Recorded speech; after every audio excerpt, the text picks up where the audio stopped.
Hi, everyone. Welcome back to the Change Your Mind podcast, where we explore personal development, spirituality, and science. I'm your host, Kris Ashley, and I'm really excited for my guest today. We're going to talk about behavior and money. So I'm curious to see what he has to share with us. First, couple quick announcements. Head over to the links in the show notes. You're going to find a lot there. You'll find ways to connect with my amazing guest, ways to connect with myself, ways to sponsor the podcast. You'll find links to my book, Change Your Mind to Change Your Reality. It was endorsed by Marcy Shimoff, Michael Beckwith, Bob Doyle, all of whom were in the film The Secret. It was endorsed by John Gray, who wrote Men Are From Mars, Women Are From Venus, and many other authors in the personal development and spirituality realm. You'll find links for free downloads, courses, coaching, and let's see what else. Oh, this podcast is also part of the Los Angeles Tribune Podcast Network. Sounds weird that a newspaper has a podcast network, but we have a massive personal development branch that we've built out. We have live events every month. I was just on stage with Sharon Lechter, who wrote Rich Dad, Poor Dad, co-wrote it, so you might know who she is. Talking about Hugh, my guest Hugh. Yeah, I do. Also, let's see who else was on there. Dean Graziosi, Joseph McClendon, Jim Quick, Ken Honda. So amazing headliners. We're doing a lot. Come connect with us. What if the one thing keeping you stuck is the way you think? Welcome to Change Your Mind with Kris Ashley, the podcast where science meets spirituality and mindset becomes your most powerful tool for transformation. I'm Kris Ashley, author of Change Your Mind to Change Your Reality, trainer, speaker, and lifelong seeker. For years, I battled trauma, depression, anger, chronic illness, low self-worth, and the weight of old stories. Until I discovered how to rewire my mind, reconnect with my divine nature, and consciously create a new reality from the inside out. This show is here to help you do the same. Each week, we explore the intersection of personal development, spirituality, and science, diving into topics like healing, emotional mastery, entrepreneurship, resilience, and the quantum nature of reality. You'll hear powerful stories, gain practical tools, and real conversations that will help you change your perspective, get unshakable confidence, and live the vision your soul has always known is possible. Whether you're navigating a major life shift, building your dream business, or seeking deep healing and alignment, you're in the right place.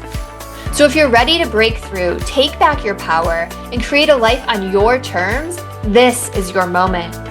Let's break free from the patterns that hold us back, awaken to who we truly are, and rise. Your transformation starts now.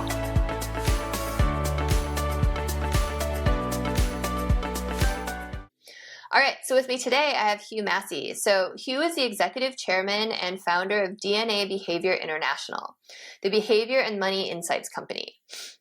Hugh's purpose is to empower people worldwide to optimize the alignment of their natural hardwired talents and financial behaviors to make quantum leaps for creating an exponential future with reduced stress, thereby enabling greater happiness, more success, and improved health for 30 or more years. That sounds pretty good. Welcome, Hugh. Yeah, it's great to be with you, Kris, and it sounds like maybe I'll be able to add to this very rich, important area around manifesting a better life with some of the people that you talked about that are gurus in the field. So let's see where we go. Yeah, I'm excited.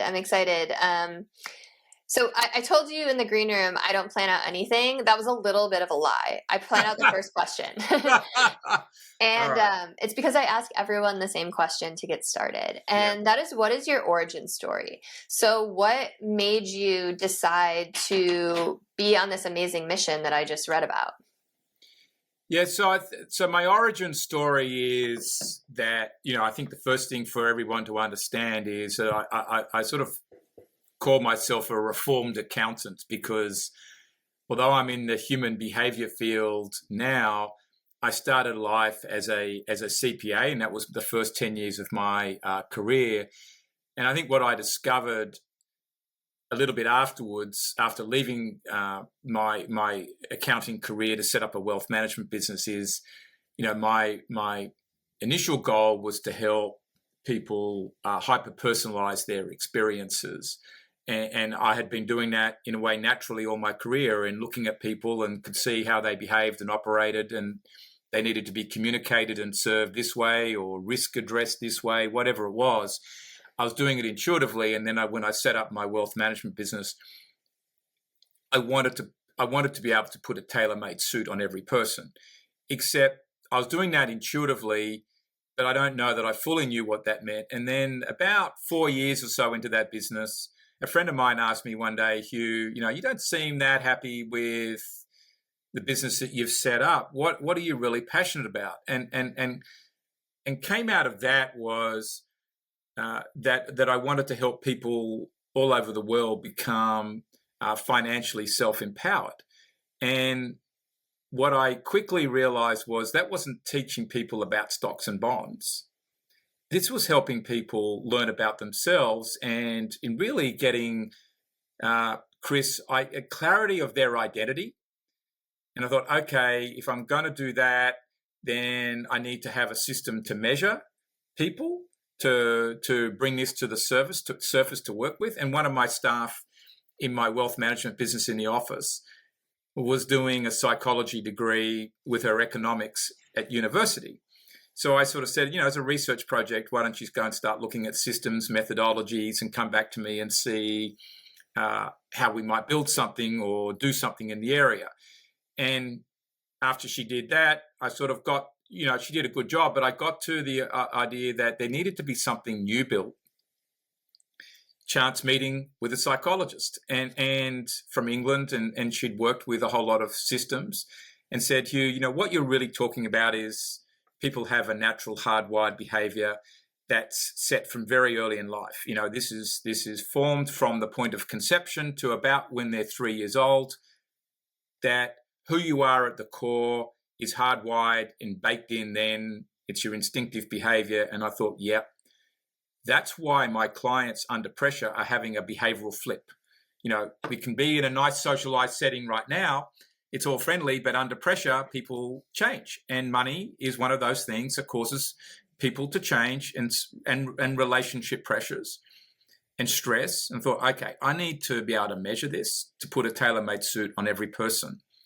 And build them portfolios, build them life plans, help them with their career, whatever it was, to help them do better in life and become self-empowered. And that's really my origin journey. And once I got that cemented, which is really now my purpose, is to, as you read out at the start, or said at the start, then I thought this is going to be my life. And through a meditation process that I had started to do at home quietly, just to calm myself down, generally speaking. But I'd learned as well through it that that my dreams as a kid were real if you wanted to bring them to life. And I always wanted to have a global business. And I was, okay, I'm there in Sydney, Australia. Today I'm in Atlanta, Georgia in the US. But I'm sitting there in Sydney, Australia. Well, how do I have a global business? A wealth management business is not really going to be global. It could be. I did have sort of a plan for that, but it wasn't really going to work. Regulations, et cetera, et cetera. So, but I thought, okay, this idea of human behavior and people's financial behavior and their talents, we can build a technology system, and that can be deployed all over the world, and I can have a business with global impact. And I thought, and you know what? If this is my purpose and passion, this is what I'm going to do. And that's a really cool went from there.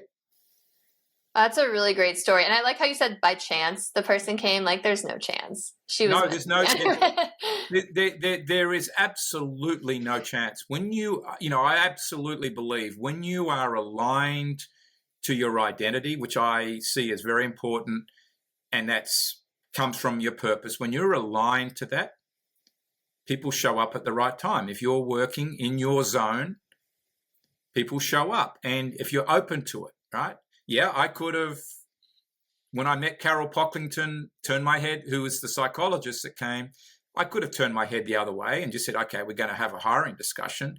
But no, it turned into more than that. And I think it was the same for her, because she worked with me for 23 years till she retired last year, right? And sort of saw me on this journey because I needed a lot of help. and other people showed up at the right time. I think my team that are there now with me are all part of that. Doorways opened up in the United States, and I knew that I needed to be there to do this. But that also took 40 trips in 4 years. But so there is no accidents to this, Kris. It's just a matter of, are you open and prepared to take, what I call make the leap, or this is the way quantum leaps happen, I think. And yeah, totally. So what is the system? Tell me about the system that you created. So the system is today it's called DNA behavior. When we started, it was called financial DNA, because what we were doing was really measuring people's financial DNA in terms of their financial behaviors. And now we also measure talents, because I believe if you can use your talents properly, capitalize on those, that's the greatest source of wealth creation. Your financial behavior is more around the types of decisions you're going to make. So we've built what would be called in technical terms a psychometrically built system where people complete a questionnaire to discover a whole range of behavioral factors about themselves. There's 4,000 of them. It takes 10 minutes to do. We can also now do this digitally, so people don't have to participate directly. It can be done for them. But we've built it all, using university-based science methods. And then, let's say that you're coaching and consulting with someone, you wanted to know what their financial behaviors are and their talents. You could have them, along with yourself, go to a link on our website and complete the exercise, and then out pops a whole lot of reports, summary analysis that addresses lots of dimensions of their life. And there are more steps than that if you want to take it, but that's the core of it. And we have people deploying it in, well, I was told today by my team, more than 125 countries now, and multi-language, etc. But they're all doing the same thing, really, for the same reasons. So what are some of the outcomes? Like, do you put people, I'm thinking of like personality quizzes or something, like do you put people into certain categories? We do some of that because it's a way for people to relate to it. Yeah. But some of what we're doing also is we're measuring what's the extent to which you are more orientated to being a spender or saver. So probably the most important financial factor, for at least for individuals, is around spending and saving. If you spend all your money, you're going to have no capital and nothing for tomorrow. If you save it all, okay, you can accumulate more capital, but then you might have a miserable life because you haven't gone and done anything, right? So we measure that kind of thing. Your goal orientation, risk taking, clearly. How you approach making decisions, what sort of biases are going to show up. Do you follow what other people do? Do you play your own game? Are you going to be more loss averse versus trading accounts? That type of stuff we get into it fairly deeply. How emotional will you get making high pressure decisions financially? It's really interesting. I want to go take it myself. So what about the hardwired talents? How does that come into play with the quiz?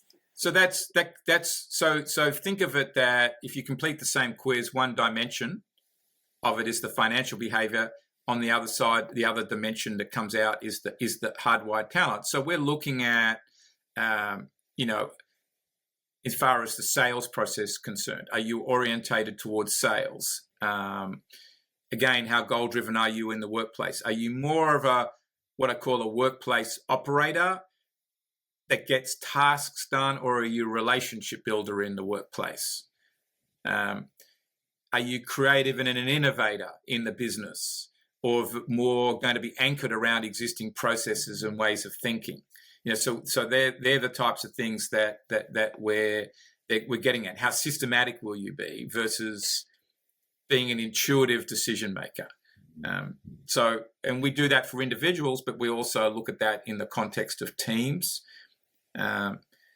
So, and then we've got and then we've got 6 metrics we look at specifically. If those behaviors get stronger, then this team is going to create more financial value than another team in its sector. So what does someone do with this? Like, let's say that someone's listening and they're like, I just want to go take this and see what I score. What if they're like, oh, the hardwired talents isn't really what I enjoy, or like I'm not as good of a saver, I'm not as good as like whatever on here. Like, can someone just look at that and be like, I want to change, and then change? Or like, what's the next step?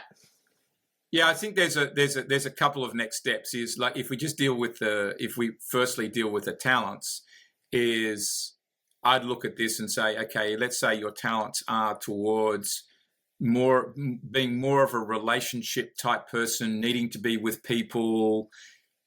You're not as buttoned up as far as details is concerned, not as systematic. Being in a very backroom task orientated job doesn't fit. So looking at, what are you doing in your life and career, and how does that line up with your talents? And in a way, what kind of stress are you feeling? Are you feeling like you're moving forward, or you're hitting a wall? Because generally speaking, after about 3 months, you're going to get stressed if you're doing work that is not in alignment to you. If you're not in that right setting, it's not going to work. If you're in a role that requires you to be a very competitive salesperson, got to handle rejection, go and work a new territory, get it going, and you are just more of a teddy bear that's used to farming existing client relationships, you're not going to be able to do it. And so I think the first thing is what you're alluding to, is to own up to what are your strengths and what are your struggles. What areas can you use your strengths in that, and then look at your passions and zero in on that, and what can you do with that? And then obviously, there's a financial dimension. You may not be able to change your job tomorrow, but you at least you're now working towards a new goal, a new path for your life. And that's really what we're getting people to do. Now, for others, they might be doing exactly the right thing for them. They're in exactly the right role, but they've just got to perform better. They've got to look at the strengths and saying, okay, I've got to focus on these strengths, but if I overuse them, that's when the struggles show up. So let's say that, to make that relatable, if you're in a role that requires a lot of communication and conversation, social presence, you're an influencer, but there will be days when you talk too much or you say things you shouldn't say. And that causes damage, if not psychological damage, to other people in the workplace. It can ruin client relationships. Loose lips sink ships. And that you can never get back. But that could be a struggle for that kind of person. Yes, they're very charismatic. But if they don't learn to manage their communication, they're going to cause a train wreck following them, right? As opposed to, you could be a more reserved, introverted, finance director, accountant type person, task focused. But if you don't learn to step across the aisle and actually talk to people about what's going on, you're not going to be valued for your work. So you've got to learn a little bit to step out of your zone and how to manage your desire not to talk to anybody and work behind a closed door. You've got to open up a bit, right? So that's a couple of examples, Kris, of how to, that you've got to work. So first thing is getting in your life in alignment with who you are at the core, because that's going to create the flow. And then is managing yourself on that journey, when to dial it up a little bit, when to dial it down. It's like I'm looking at I'm helping a politician at the moment in another country, and he wants to be the leader of his country. And I can see he is a great strategist, but all his messaging is extremely cold. It's about the numbers and we're going to have fiscal conservatism and we're going to do A, B, C, D, and that'll unify the country. Country isn't going to get unified if you're not warming up as a person, right? And you can look at maybe, well, I'm not going to get political here in America, but you can get the idea of what I'm talking about, right? This is really okay. Can I just, on a personal note, we were just talking about how there's no coincidences. Literally after this call, the next thing on my to-do list today is I'm also a trainer with the LA Tribune, and I need to send them over a list of my strengths, my weaknesses, what I want to be working on, and what I don't want to be working on. And I'm like, this morning I was like, okay, I have to like really go through this and think about it because it's going to be like my future with them. And now I have this great quiz to take to help me out. It's pretty Well, cool. you know what? If you like, I could do it digitally for you. Yeah, that'd be awesome. So I'll look you up under. Do I look you up under the LA Tribune, or do I use the podcast address that you gave me? You mean my email? Yeah, you gave me. Yeah, so I've got. I know you. I think I've got your email. You've got my email. Yeah, and that's got the domain name where you would be seen in LinkedIn, because I don't think I connected with you in LinkedIn. Do you need my LinkedIn to do it? Yeah, that helps. Just so I've got the. I don't know how updated my LinkedIn is, but well, I don't want to profile the wrong Kris Ashley. Okay. All right. But isn't it like it's a link on your website that I can go like just answer the question? There's two ways. You can go and complete the exercise, and I could send you a link to do that straight after this. And I can also go in and do it digitally, which will give you a less accurate, but it will give you a framework. Interesting. Digital review of you, right? So we know by what your career is now, what you've done in the past, to think the types of things that you do, right? Okay. The fact you're a podcast host, but you've done other stuff. We assimilate all of that, and then it goes into our metrics, and we can create a digital scan of you. So that's one way that we started to accelerate the growth of the business. But I'll give you a link afterwards, and you just go and spend the 10 or 12 minutes completing it, and you'll get some insights straight away. Very cool. Awesome. Well, thank you. So, okay. So one question I have about all this, and I think you kind of alluded to it a moment ago before I started talking about myself. I guess like I can start off with like, are you a believer in like, you do the thing you're good at and you get really good at it, and that's how you don't rock the boat, you flow? Or like, what about like learning new skills? What about like if someone's a great I don't know, behind the scenes person, but they want to like get better at being more public facing? Like, how does that like go into all of this? I think the first thing is that if you get really specific about it, there's something that every person can do in the world. Doesn't matter who you are, how intellectual you are or not, or your physical being, that I believe you can be the best in the world at. And that was part of my process. What can I do where I win the gold medal, right? And in what? And then it's defining the field, the area. And so for me, it is around financial behavior. I think that my gift is very rare in the sense that I understand human behavior, psychometrics, behavioral economics, but I've got an accounting and business brain. I can understand accounts, the flow of money. I'm able to predict what happens to companies ahead of time. And I've been doing this, and, I'm sort of built a system now with what we have to know when things are going to go up or down in a company through the people. So that's a rare gift. But if you get onto the point you just made about, I am a very reserved, introverted person. So if I want to build more connection and speak up, being on podcasts, of which I do, 3 to 5 a week, is a great venue because I like these conversations. This is better for me. Even though I can stand up on stage and do a keynote presentation, whether it's to 50 people or 1,000 people, and I don't get scared, I can do a good job. That's not the best. That's actually not the best use of Hugh, and not the best format for me. It's like I was thinking about the politician guy that I was referring to before.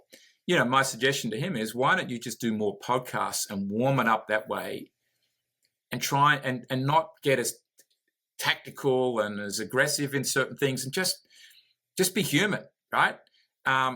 So we've all got modifications we can make that are easier for us to do than maybe, for me to be on stage doing a floor show 5 times a week would be draining, and it's not the best use of my talent to push DNA behavior along, or for Hugh, or the use of his energy. But there's plenty of other ways for me to communicate my message.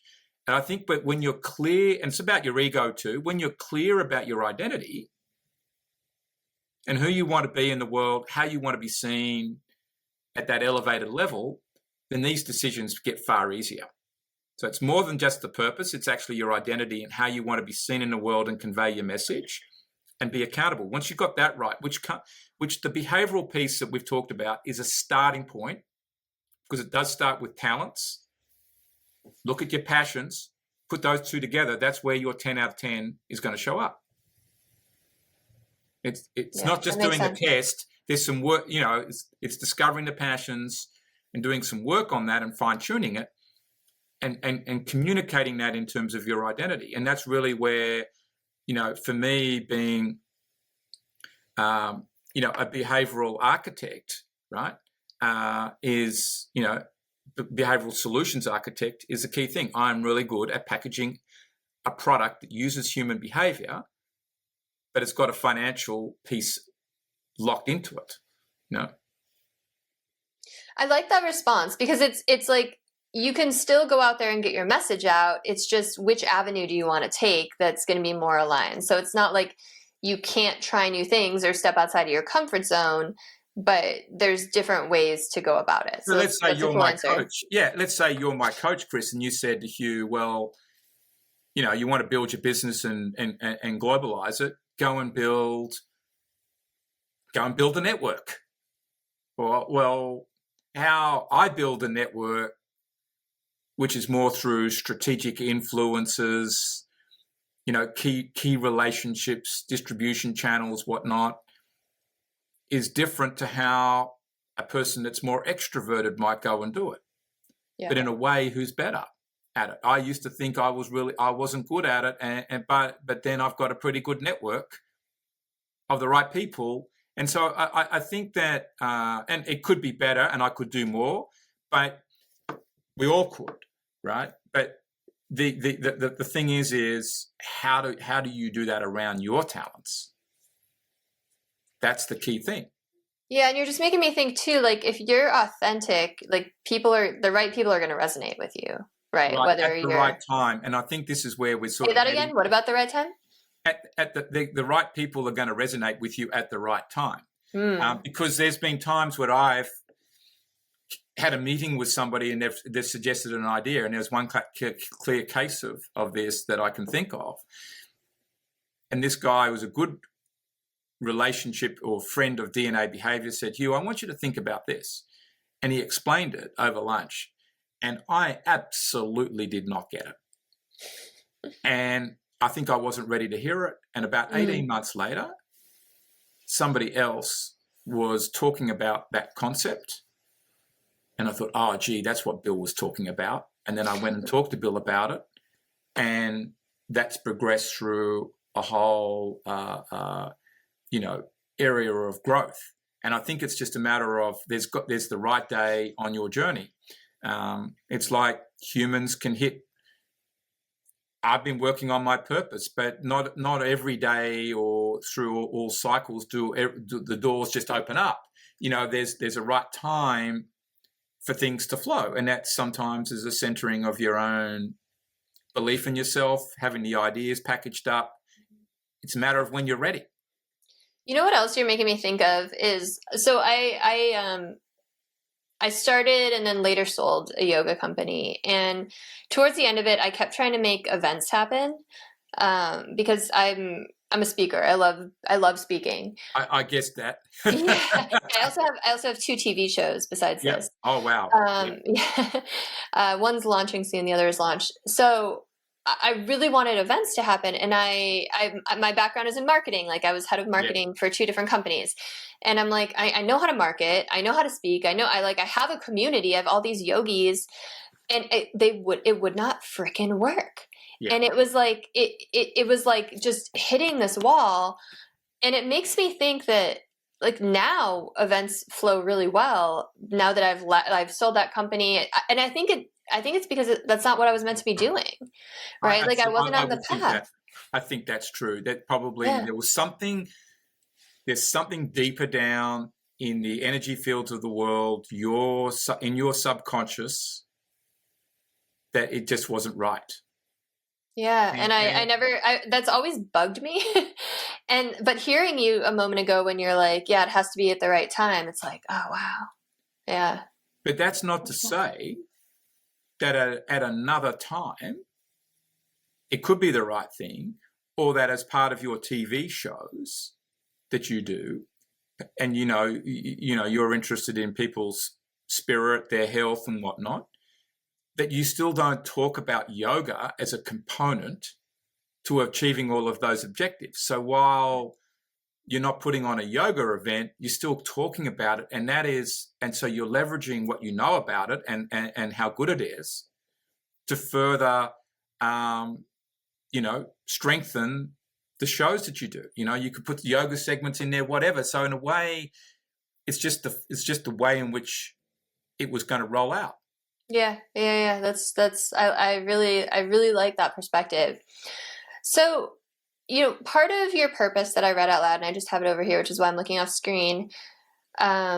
The reduced stress we've talked about because you're more in the flow, but then thereby enabling greater happiness, more success, and improved health for 30 or more years. Talk to me about that line, because I really like that line. Yeah.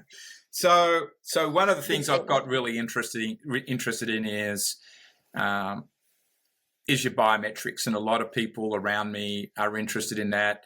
Everyone on my team, we're all wearing. I've got a Garmin watch on. I've got a Whoop band as well. It's not on at the moment, but because I'm in the middle of transitioning just to one device. But everyone on my team and around in my world have got devices on. And I think one of the things that we've seen is, and I'm very big on saying, is that if you are more stressed, you won't be as happy.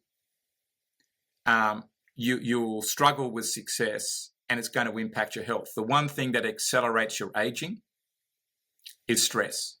And so if you want to live longer, you've got to reduce stress. Now, a little bit of adrenaline pumping, or having a couple of months where you've got to work harder, thinking time, the pressure's on you to deliver something, like you're producing a new TV show. That isn't going to cause a problem. We're talking about sustained long-term stress, lack of sleep, eating badly, drinking more alcohol than you should be, etc. And money is wrapped up in all of that, and we can come back to that. But, we haven't even talked about money. Gosh. But stress. Well, money is the biggest cause of stress and anxiety. There's lots of proof of that. So if you can deal with stress, then you're going to improve your health chances, and that will show up later in life. But, it might come, for some, it comes earlier. And so in a sense, stress kills. But if you want to lengthen your life, so I'm on a path I've sort of notionally called it the 120 Club. Mm-hmm. What do I need to do to live to 120? You and Dave Asprey. Yeah, it's along those realms, and there's another guy I collaborate with, Peter Diamandis from Abundance 360. He's very big on talking about this, and Dave Asprey's in that community of people. But there's a lot of other people, as well. But Peter Attia, I listen to all his stuff. His book Outlive, it's great. It's all down the same track, but I think the one thing they don't talk enough about actually is stress, and that's the key thing. And money causes stress, and that's why I want people to not only be aligned to their talent, but also be making decisions that are right for their life. And money plays a role in that. And I wrote a white paper 3 years ago about money energy, and the energy of money money is a currency. Money is what you think money is, and money carries an energy that's with you 24/7. It's in your brain the whole time. Well, it may as well be in your brain the right way and with the right perspective. So what's the right way and the right perspective? Well, I would say that from having an abundance perspective, it's aligned to your identity and your purpose, and you have good thoughts about money. Some people think, well, money is an evil thing or a bad thing. Well, he's got a lot of money, or she has, so they did something wrong. It's having positive thoughts about money. It's how can you use money to impact people's lives positively? How can you impact your relationships positively? And I think it gets back to, you use the word authentic, but what's your authentic purpose in life? If money, your relationship with money is aligned to a positively driven, authentic purpose, you'll be set in that area. But if you are just, money is the measurement of your life success, problem. That's one of the biggest causes of mental stress and mental health for entrepreneurs, business people, families is, well, gee, that person next door's got more than I have, or their business is earning more than mine, so I mustn't be as good, right? I'm sorry I keep cutting you off, but I realize I know you have like a hard stop in 7 minutes, and I have like so much I want to know from you, because you're just like this gold mine of information, and I'm excited and might have to have you back on the show so we can go into more. But so, okay, I like what you said about if you're following your purpose, like that's when money really comes. So like, what do you have to say to people who are following their path and their passion and their purpose, and they're new at it, and like the money hasn't come yet? Like maybe they've taken a leap of faith and like left the corporate world to follow their dream, like, and they're stressed because the money isn't there yet. Like what's your advice for those people? Well, I think that the first thing is just go back to your own story of trying to build a business in yoga, or yoga events.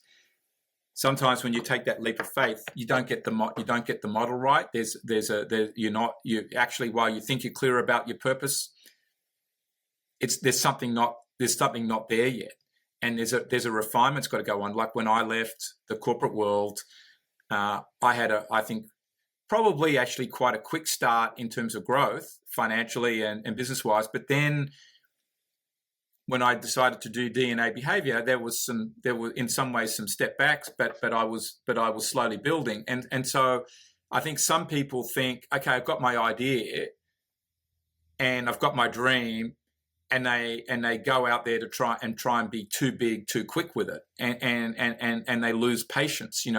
Things, just because you've got the idea and maybe a couple of contacts doesn't mean it's all going to work at once. And I think that, I'd say to most people, yes, dream big and bigger than you can even dream in a lot of ways, but start small and finish big. And that might be 20 years, but stay true to that. Be prepared to adapt. Those things are all important for your success, but believe in what your underlying purpose is. Like I've always believed in helping people be financially self-empowered, but I've had to make a lot of pivots along the way. And don't give up. But also, what are you prepared to sacrifice? If you think, well, I can leave the corporate world and I can live exactly the same way or better than I did before, maybe you won't materially for a little while, but you've got your freedom.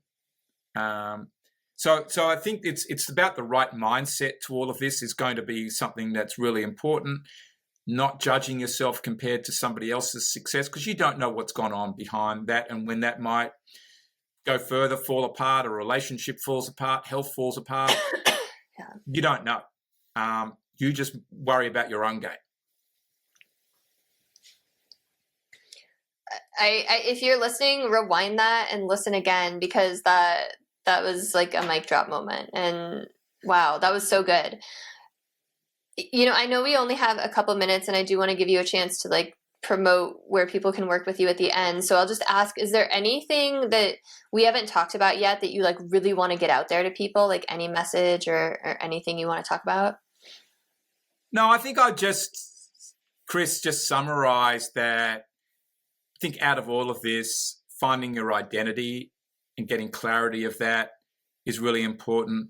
Live authentically to that, and you know that you know the life journey is not a straight line, and the bank account doesn't grow in a straight line basis either. And just accept the ups and downs and enjoy the journey, enjoy the process, like you've done.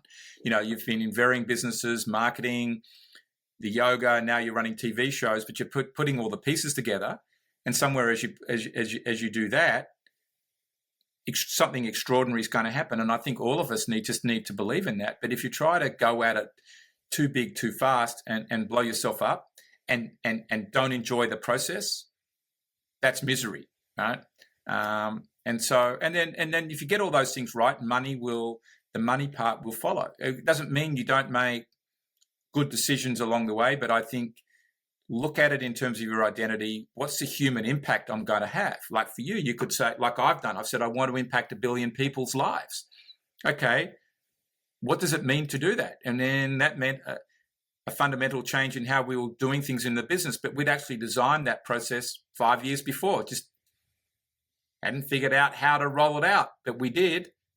And we hit the targets much quicker than I ever thought we would. And I think that's going to be you. You could say, I want to impact 1 billion people in 10 years with your work. And if you come up with the right way to measure it, it'll happen. And I'm sure it'll have a positive financial impact for you. Right? And I think that's how, you know, I encourage people to think about this. Well, you're making me emotional. I have goosebumps. Thank you. You're going to impact 1 billion people. That's why, because I got that sense, right? You're pretty driven. You know how to promote, you know, in a good way, and why not go and do it? Well, thank you very much. It has been such a pleasure to talk to you. I feel like, I mean, I'm going to go and re-listen to this conversation after, and I don't do that often. Just don't tell anyone else. Just because I feel like I needed to hear a lot of the things. So thank you. And I'm sure everyone's dying to know, of course, where to connect with you, but where do they find the link to this questionnaire?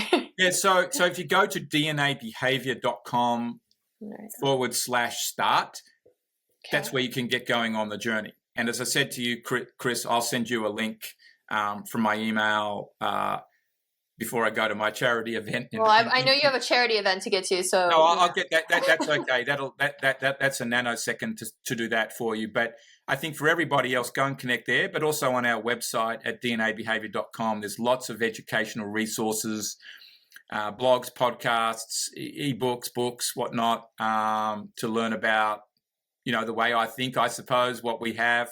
My LinkedIn account, the only Hugh Massie, Massie in Atlanta. There's plenty there. Awesome. And you're an author too, right? You've written books. Yeah. I cut that. Hugh's whole bio is going to be in the show notes. I just didn't want to read it all because we were tight on time. But yeah, you're an author of several books too. So if you want to dive more into Hugh's mind, thank you so much. It has been such a pleasure. I want to respect your time. Thank you for everything.